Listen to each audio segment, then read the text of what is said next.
और उधर हमास से जारी युद्ध के दौरान एक प्रेस कॉन्फ्रेंस में इजराइल के प्रधानमंत्री बेंजामिन नेतन्याहू ने यूएन के प्रस्ताव पर भारत के रुख की तारीफ की।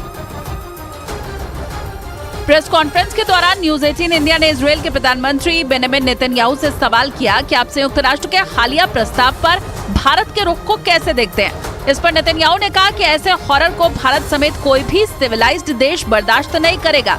Powerful condemnation of the horrors that were committed here, that are horrors that no civilized country, including your country and so many others. Netanyahu ने कहा कि उन्हें ये देखकर दुख हुआ कि कई देशों ने इस प्रस्ताव का समर्थन किया, जबकि आतंकवादी घटनाएं उन देशों में भी घटी हैं।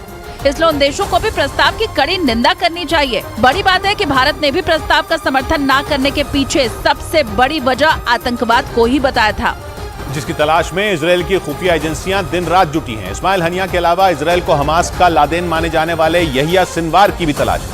वो कहां है, किस इलाके में छिपा है, कैसे अपने खतरनाक मंसूबों को अंजाम दे रहा है, इसकी कोई भी जानकारी इजराइल के पास मौजूद नहीं लगती।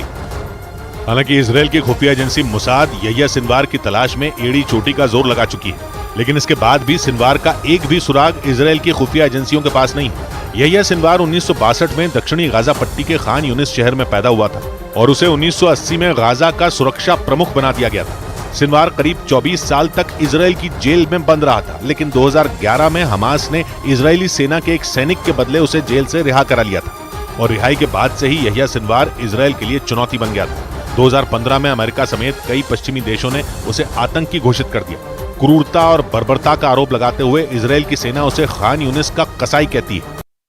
इजराइल का मानना है कि सिनवार खूंखार आतंकी ओसामा बिन लादेन से भी ज्यादा खतरनाक है। इजराइल के अखबार द टाइम्स ऑफ इजराइल के मुताबिक हानिया और सिनवार के अलावा इजराइल को हमास के 4 बड़े नेताओं की तलाश है, जिनमें पहला नाम मोहम्मद दईफ का है, जो हमास की सैन्य शाखा अल कासम ब्रिगेड का प्रमुख है। इजराइल के मीडिया का दावा है कि दईफ की अगुवाई में ही अल कासम ब्रिगेड के लड़ाकों ने इजराइल में घुसकर वहां शवों का ढेर लगा दिया था। एक रिपोर्ट के मुताबिक दईफ को इजराइल कई बार मारने की कोशिश कर चुका है, लेकिन वो हर बार बच निकला। लेकिन उन हमलों में दईफ की एक आंख, एक हाथ और एक पैर बेकार हो गए थे। और तो और वो ठीक से बोल तक नहीं पाता है। इसी तरह इजराइल के रडार पर हमास का कमांडर मरवान आइसा है, जो अल कासम ब्रिगेड का डिप्टी कमांडर इन चीफ भी है। माना जाता है कि उसने इजराइल पर हमले की प्लानिंग में अहम भूमिका निभाई थी। इसके अलावा इजराइल को हमास के खालिद मशाल और महमूद अल जहर की भी तलाश है।